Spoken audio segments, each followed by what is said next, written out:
Broadcasting live from the Business RadioX studios in Atlanta, Georgia, it's time for GWBC Radio's Open for Business. Now, here's your host. Lee Cantor here, another episode of GWBC Open for Business, and this is going to be a fun one. Today on the show, we have Tammy Cohen, and she is with InfoMart. Welcome, Tammy. Thank you for having me. Well, I am so excited to get caught up with what you got going on, but for the few people out there who don't know, tell us a little bit about InfoMart. How are you serving folks? So InfoMart is a global background screening company. So we do the typical background checks of criminal verifications, driving records, drug testing, but we also do third-party vendor screening as well as monitoring of your employees. So you've been doing this for a minute. Can you talk a little bit about your backstory and how you got into this line of work? So yes, I have been doing it for a minute. So a little bit over 33 years ago, I was a administrative assistant at a property management company, and we did build-to-suit construction. And we built the Glock handgun building. And there was 3 of us on the team, and Glock gave over 3 handguns. And the vice president gave one to the other guy, and he kept one. And he gave all the others away, and I didn't get a handgun, which, you know, in the day, that was Southern swag to get a handgun. So I was only 25, and I reacted quickly. Probably should have thought it through, but I just quit my job. So I had a choice to go get another job or start a business that I'd been thinking of, and that's what I did. So now, where did you see kind of the opportunity that other people didn't see? What did you notice that clued you in that there was an opportunity here in the screening and background checks? So we had hired a girl who came into our office, and she had worked for half a day and put out all her pictures on her desk, everything. And then she worked one full day. The next day she came in, and at lunch, she never came back. And all those pictures and everything she set out was gone. And so I was like, this is weird. So I started checking into, is there somebody that can look into the background of somebody, before you hire them? And at the time, Equifax was doing it. It was like $150 to do this background check. And come to find out, this girl was on like 3 or 4 different states' unemployment rolls. So she was getting checks from multiple states, because back in the day, you could do that. And so I had worked in banks and knew what credit was about, and had worked in real estate. So I knew about public records, and I knew there was probably like $5 of work in that $150. So that's where I came up with the idea to do background checks.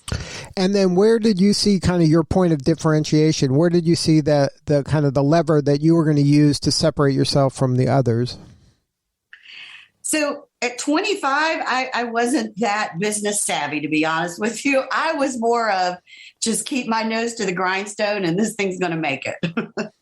So you said, okay, I can do this kind of work for other people, but then did you go, okay, like who did you start targeting at the beginning? Where did you think that the most opportunity was? So back then, hardly anybody was doing background checks. I mean, when I went to go sell, I had to convince people that it was legal to do a background check.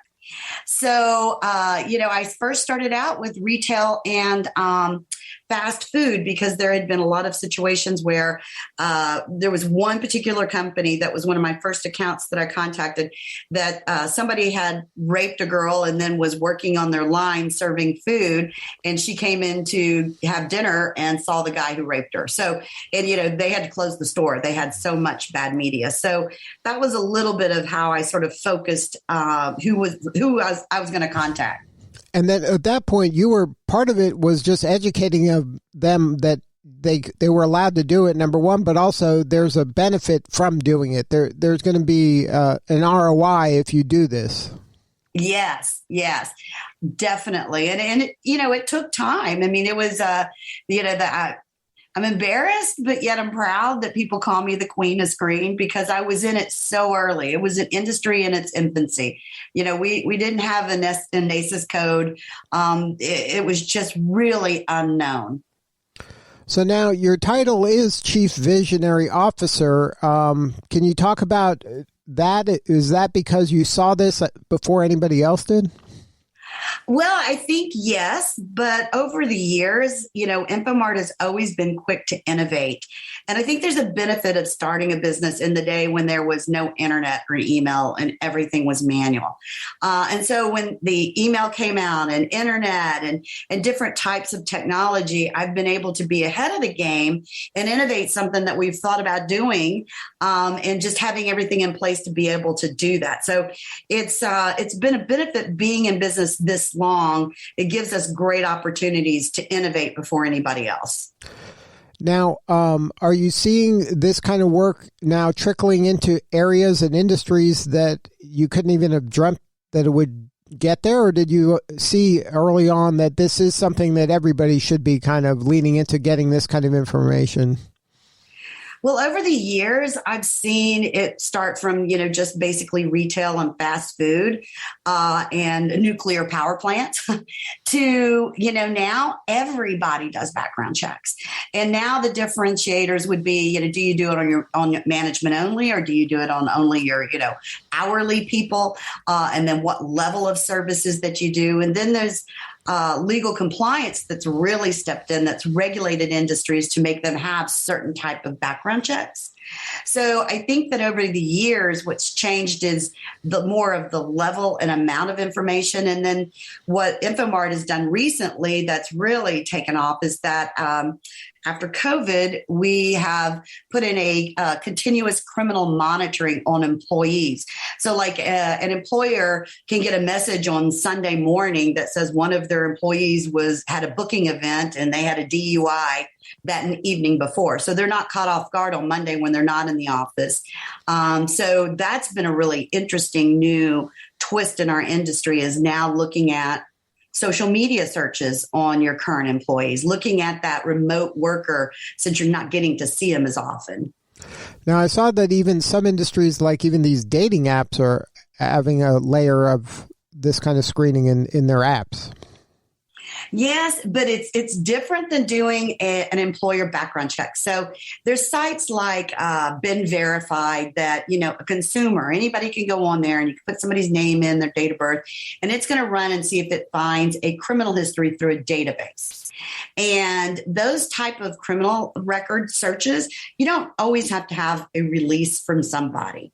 But for what I do, because it's being used for the decision of employment, we're regulated. So anybody in my industry doing background checks for employers aren't involved in doing, dating apps or, just random search of information without lots of legal releases.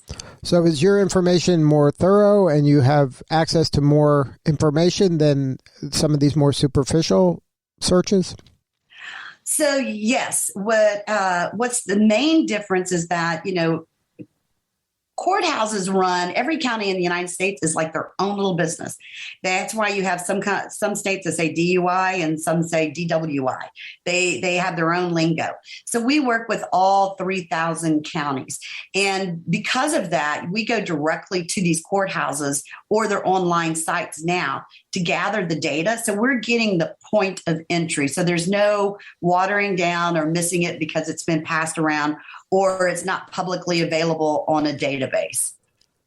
Now, in your work, as it evolved from you, I would imagine at the beginning you were the kind of main salesperson and also the researcher wearing many hats. But over the years, you've grown and built a culture that is, kind of top of its class in terms of best and brightest places to work and these great kind of employee engagement activities that you've been doing. Can you talk about why that was important to you as you grew the business to really invest in the culture and invest in your people? So employee engagement is a very interesting science to your business, developing that culture. Because when you're small, you have completely different things that you're able to do because you can get closer to your employees and you get your employees more committed. So like I have employees that have been with me for over 30 years, 20 years. They stayed with me a long time because they were there in those early days when your engagement was very close and intimate. But as you grow, you you have to look at what's really engaging to a lot of people. And what we came up with is what we call the I am teams. So we had I am growing, I am celebrating, I'm living. And these teams were all employee run, not by managers. And they had their own little business of running different types of events for employees and just to keep them engaged. And it just has made a huge difference in keeping employees long-term, which develops, experts, which ends up getting you more accounts because you have really talented, experienced people in the organization. So most everybody on our leadership teams or even in sales, client relations, they all started at the bottom, working in verifications, criminal searches. Everybody has hands-on experience, which is really very different for our industry. So if you were giving advice to an up-and-coming company, a leader of an up-and-coming company, what would be some things that they could do to lay the groundwork for developing the kind of culture that you've developed? So COVID has really changed employee engagement. And I've really looked at it now as you've got to look at your employee experience because you can't really engage them like you did when they were right there with you. But your experience makes the difference. So some of the things that we've done is we had all of our employees come in and they got professional photos taken. And those are, we use professional photos because, we're sort of like a banker. We need to look professional all the time. And then there's things like we played games like rapid fire called the Chairman Challenge, where basically I put out, what are the, key things a casino is looking for when they do a background check. And nobody knows what the question is going to be. And everybody has 5 minutes to give us everything from new services to what are their pain points. So those end up being fun. So we just look at things like we've really upped our employee meetings and any type of meeting we have where we try to make it like it's a large conference. We've invested in that technology. We're not investing in our office place. So we're investing in the technology of where we do connect with our employees. So I think for anybody right now, it's looking at that experience they're having with your organization. Right. I think it's so important to be mindful and intentional when it comes to this level of engagement, because what you used to be able to get away with when everybody was in the same place and you'd bump into people with a certain level of frequency, and you don't have as much of that now. You really have to go out of your way to intentionally create those kind of serendipitous collisions. You really do. We do have guidelines of your camera has to be on, unless it's a meeting where we don't have cameras on, but most of the time we require it. We have an early morning meeting to make sure everybody's up and running. So we've put a lot of parameters around to make sure, and it's not to make sure people are necessarily working as much as it to see each other's faces and to be one-on-one with each other. Right, because ultimately business is humans doing business with other humans. So, yeah. You can't ignore the human part of the equation. And even though a lot of businesses kind of lean on technology and automation, I think the successful ones really create that balance when it comes to human interaction. Definitely. I mean, the long-term goal is to keep your employees committed and loyal to your organization. And it's just not tenure. It's, giving ideas, it's improvements. It's just totally being involved. And that comes really from seeing people face to face. Now, speaking of involvement, you're very actively involved with the GWBC. Can you talk about how that organization has impacted your business? It's a very unique organization, and it has really brought on, large accounts for InfoMart. But I think one of the greatest things that InfoMart, or I personally get out of it, is a network of professionals that are sort of in the same fight I am day after day, just trying to build your business. So it's just sort of unique to be in that type of environment with your friends. Yeah, it's very rewarding, and it's emotionally satisfying to know that you're having an impact on all these other business women that are out there grinding and battling, and that you can share your expertise and wisdom and maybe some connections to help them get to a new level. Yes, and it's a two-way street. I like to tease that when we sit down together at any of our conferences. Some people might exchange recipes, but we're exchanging new campaign, marketing campaign ideas, or it's just a different environment. But I even take away so much because, just like a marketing company, there might be all kinds of things I've never thought of that somebody's going to share that, a company like I can do. So it's very, the women that are involved, the women business owners, they're very supportive of each other. I mean, I get, emails and notices of events or RFPs that are happening that they find out. I mean, it's just a very unique environment in how everybody is out to make each other successful. Now, there's an upcoming WeBank national conference. Can you talk about how you're going to be involved with that and what you're doing to, kind of bring out the most value from attending? So, especially with the WeBank conference, but any conference, I always go to a conference with a strategy. I don't look at it so much as I know I'm going to see my friends and I know I'm going to network, but I go in prepared. And I think that to get the most out of WeBank, for sure, you have to go in, you have to know your pitch. You have to know, what is your capabilities? What is your differentiators? And they have to be on your tongue, ready, not rehearsed. You have to be in the portals and be prepared for the questions you want to ask. I think there's just sometimes we go to these conferences thinking that, we're going to see people and we're going to walk around and grab swag. But I think that more than anything, the WeBank conference is one that this is a great opportunity and you have to treat it like you're a powerhouse. Attend every event. Just let no moment pass you by. Yeah, a lot of times people see these kind of events, and especially since it's been a while since we've had these kind of an event to this magnitude, where they're kind of winging it. They're like, I know what I know. And I think I agree 100% with your strategy of you got to prepare for this. Like this is this is your Super Bowl. Get ready to get the most, because where else are you going to have this many people in one place? Oh, exactly. I like the way you referred to that. That it is the Super Bowl of women business owners. So that's a great example. So, is there anything that you can share with our listeners, with the kind of the entrepreneurs out there that are out there grinding, that keeps you motivated? Is there a favorite quote or a mantra that you use to keep you grinding every day? Well, so, I think that the main thing that I always have on the tip of my tongue is, power, peace, and wisdom. It's what I pray for when I don't know what to pray for. It's what I pray for when I'm nervous. It's what I pray for when, I want a new account.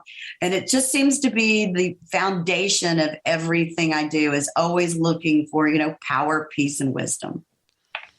And is there any trend that's kind of in your visionary view up ahead that we should be excited about or wary about? Oh, I am really excited about the future. I look at right now similar to when internet entered the industry. Before the internet, we were faxing things back and forth between employers. And then the internet came about and we were able to do web applications. And so now we are, InfoMart and just a few other background check companies in the world are on the largest verifiable credential blockchain. And we're working on a career wallet, which would be similar to your, financial app you have in your mobile device, but it would manage all your credentials, your driving record, your identity, your, education degree. But what's really cool and different is that right now, the way background checks happen is that the employer controls your data. They request you to give it to them. They send it to me. We do a background check. We send it back to the employer. But in the new way of doing background checks in a career wallet, the candidate would basically share their information with the employer. And then the employer, we would do a background check, and then we would offer back to that candidate to claim the credentials. So it makes the process quicker. It really lowers the expense of doing a background check for an employer. But most of all, we all begin to own our own data, which to me is is just, so important anymore that people have that ownership, because we've lost all ownership of our information. Yeah, and that's exciting that blockchain is helping in this area. We've been talking about blockchain a lot in maybe financial services and in other areas, but for it to enter your world and you to be kind of championing it and kind of seeing what you can do with it is exciting. Oh, it really is. And we got into blockchain, I want to say 6 or 7 years ago. And even then, it just wasn't quite ready. But over the last 2 years, it really is at a place now that, and two, it's again, like when we started InfoMart, it's the learning curve to get people to understand it's just not cryptocurrency. It's a completely different. It's just a way of operating and securing data. Right. And that's where being a visionary like you are really helps, because by getting in early when it's in that chaotic, maybe unformed blob of information and possibility, and you get involved and learn, by the time it kind of solidifies and becomes more, standardized, you've already been doing it for years. You already kind of have the scar tissue, and you already have a deeper understanding than somebody that just jumps in, 7 years later. Oh, exactly. They call me an information junkie because I love to be spammed because I read it, and and I download information and I save trends year after year, and I'm able to go back and look at the way things evolve. So I think any entrepreneur, once you get to a certain level with your organization, that is the most fun I've had being in business at all, is just constantly looking at what can be developed and innovated for the future. And, some are great successes and you're going to have failures, but that's all what it's about, Right. And that's your ability to have this deep depth of knowledge in this industry and be able to then take in a new concept like a blockchain and go, okay, I can connect dots maybe in ways that other people can't, and they're not seeing what I see because I have this deep depth of knowledge over here, and then I'll bolt this on and let's see how this plays out. I mean, that gives you a leg up and keeps you ahead of the game. Well, Lee, I think you're giving away my, secret sauce. I telling everybody that. But I think that's what makes you as successful as you are in your business, as, successful as it is. So congratulations on all the success. If somebody wants to learn more, whether they're an employee, a potential employee that wants to get on your radar and join the team, or a client that might be interested in using your services, what's the website? It's backgroundscreening.com. Backgroundscreening.com. Tammy Cohen, thank you so much for sharing your story. You're doing such important work, and we appreciate you. Thank you. I appreciate you letting me on today. All right, this is Lee Cantor. We'll see you all next time on GWBC Open for Business.